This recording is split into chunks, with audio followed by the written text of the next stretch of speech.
ने मस्जिद में पेशाब किया तो एक देहाती सहाबी जो कि अरबी था और जो अभी नया नया इस्लाम लाया था, तो उनको मालूम नहीं था कि इन्होंने जो है मस्जिद में, और मस्जिद का इदाब जो है वो क्या होता है, तो वो आते ही जो है मस्जिद में जो है पेशाब करने लग गया।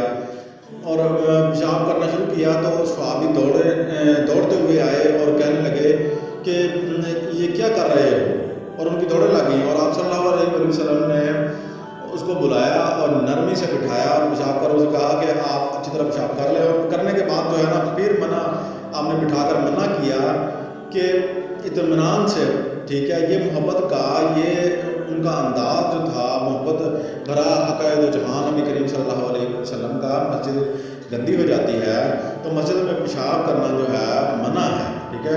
आपने सहाबा किराम से बाल्टी पानी की मंगवाई और उसे बहा दिया, ठीक है। मौलाना हकीम मोहम्मद अख्तर साहब का ये हदीस मुबारका है और इसका तफसीर जो है मैं सारी आपको शेयर कर दूँगा।